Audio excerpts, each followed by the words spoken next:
Para Sófocles, creo yo que tenemos menos traducciones que Esquilo, no las he contabilizado. Les digo que el diccionario de traducción es bueno y es revisable, se encuentra en internet, está hecho en España, da cuenta de la mayoría de las traducciones, aunque a veces advierte, no son todas porque hay muchas y solamente mencionamos las más importantes. Tenemos esta de Aurelio Espinosa Polit, de Hus, de 1960. Tenemos esta otra,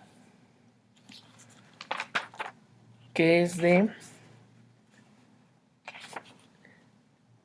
José Alemany Bolúfer, para Editorial Continental. La primera edición fue de 1957. Existen otras que no dan cuenta otra vez del traductor, como esta de Editores Unidos Mexicanos. Generalmente no dicen quiénes son los traductores, o si lo llega a decir, en clase nos decían, se inventaron el traductor porque el traductor original es otro. Entonces cambian los nombres de los traductores para poder publicar esas traducciones. Entonces, bueno, no quisiera ir más allá. Es el caso de Ovidio, Arte de Amar, para Editores Unidos Mexicanos.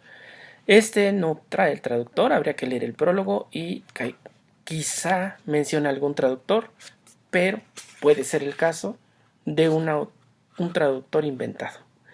En esta de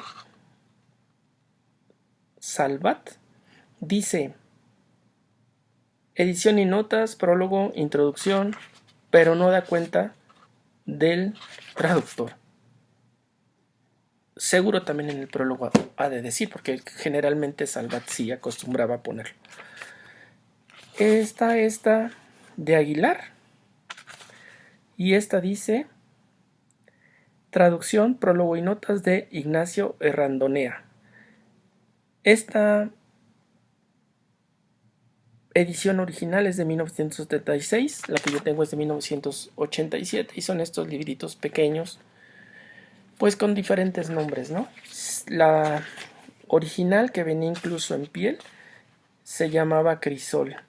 No sé esta edición, pero también es de las pequeñas.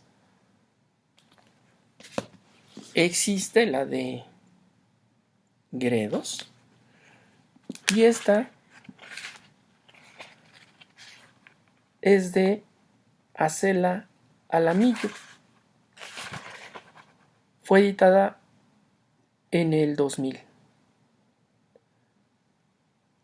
Y específicamente esta en 2001, que es la de los puestos de periódicos. Se me hace que es anterior la edición original, pero no da cuenta. Tenemos igual la de Porrúa, de Ángel María Garibay. Esta, la primera, es de 1962.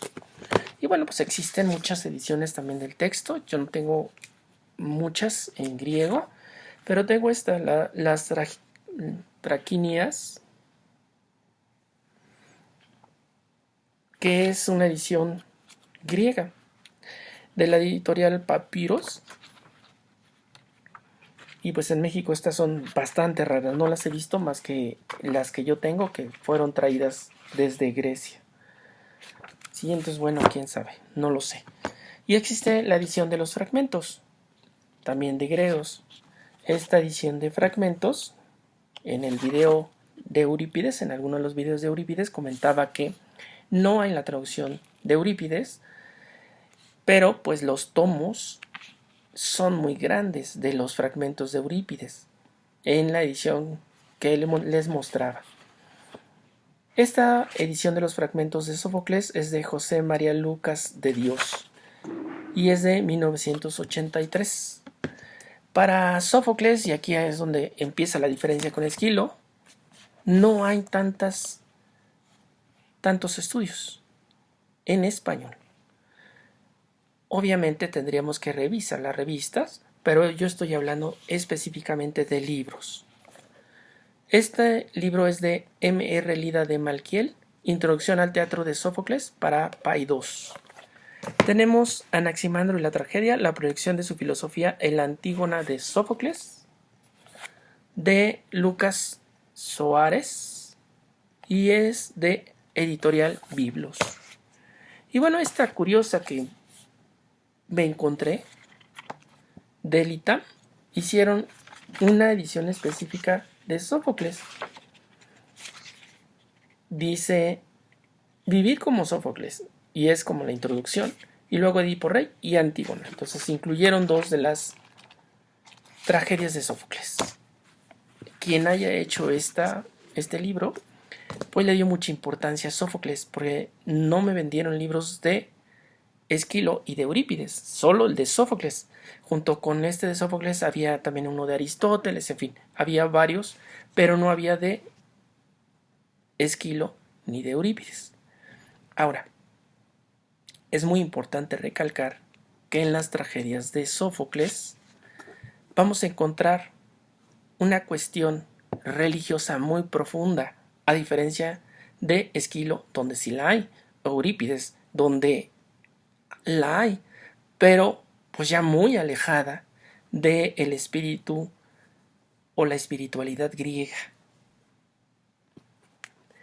Tenemos, por ejemplo, Electra, que es una de las obras que me tocó traducir como ejercicio en la facultad, donde hay rituales, hay ofrendas, y es lo que valoran los dioses.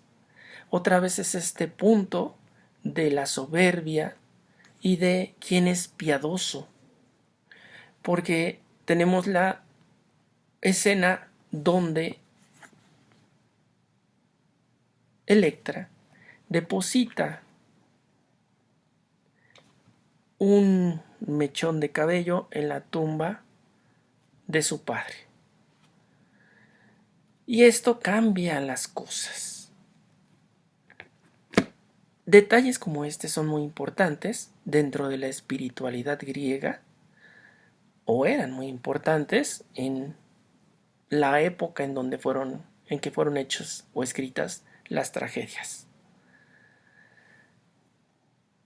Recordemos entonces, el trasfondo de todas estas tragedias son tragedias porque rompen con la espiritualidad, rompen con las reglas divinas y merecen castigos, a veces tan fuertes que, bueno, terminan siendo una tragedia. En el caso de Sófocles tenemos Filoctetes, que es uno de las tragedias quizá que a nosotros más nos puede chocar, porque Filoctetes recibe castigo de los dioses también por su soberbia y es abandonado en una isla. El castigo es oler mal, apestar, a tal grado que nadie se puede acercar a él. Entonces, bueno, tenemos de nueva cuenta la soberbia, la hibris y el castigo divino o némesis. Así entendería yo estas tragedias o la interpretación de las tragedias en el momento en que tenemos a los trágicos de Atenas o áticos del siglo IV. Deberíamos tratar de ver pues la evolución de la tragedia hacia atrás. Quizá no coincida con esta interpretación, porque en su origen, como ya lo dijimos, en el origen de la tragedia de Nietzsche, se mencionan otras cosas, ¿no? Como tragos, cabra, y o de canto. Entonces, bueno, se mencionan rituales de otro tipo.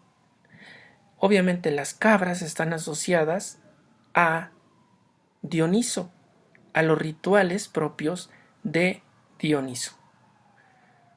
Y pues tendríamos que decir otras cosas totalmente diferentes, porque, por ejemplo, cuando fue introducido el culto a Dioniso en Grecia hacia el siglo 7-6 antes de nuestra era, tenemos autores como Anacreonte que recrean o tienen dentro de su obra mucho de lo que sucedía en ese momento y nos hablan de todo esto. De hecho, las vacantes, que también ya las mencioné en algún momento, están asociadas a Dioniso. Así que no es algo tan extraño. Sin embargo, como no es ya propiamente este juego entre la Hibris y la Némesis, para quien veía una tragedia, era algo prácticamente descabellado. El trato que daba Eurípides a sus obras, la temática en general, pues no coincidía con la temática tradicional de las tragedias, así que se separaba de ellas. Y bueno, Sófocles, para retomar el tema, es entonces el más espiritual de los tres grandes trágicos. Insisto, vemos en sus obras incluso los rituales. Igual en alguna de sus obras, en Edipo, concretamente, vemos la forma en que se podía acabar con esta maldición. Les digo, se transfería el castigo de de padres a hijos. ¿Y cómo se borraba? Pues había que ir al templo, orar y cumplir con ciertos rituales para que se detuviera el castigo. Eso es lo que pasa con Edipo. Aunque las dos tragedias que tenemos de Eurípides, escritas por Sófocles, no pertenezcan a la misma trilogía. Recuerden que para competir en los agones competencias se presentaban 3 tragedias y un drama satírico. Así, Edipo Rey, que obviamente no se llama Edipo Rey en griego, sino Tyranos, y Edipo en Colona, escritas por Sófocles, no pertenecen a la misma trilogía, aunque pues si quisiéramos hacer la asociación nada más por la lectura elemental de los títulos, podríamos pensar que pertenecen a la misma trilogía, pero no.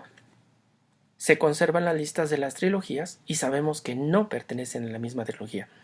De hecho, tendríamos que ver cuál es la liga, cuáles los fragmentos, si es que existen, y si no, los títulos de los otros dos en cada una de ellas, para ver cómo estaba armada la trilogía y en qué consistía. Pero bueno, no pertenecen a la misma trilogía. Sin embargo, ambas nos permiten ver este proceso del hibris, la soberbia, y la némesis, el castigo divino. Sófocles entonces no es solamente el último de estos 3 trágicos, sino también el más religioso.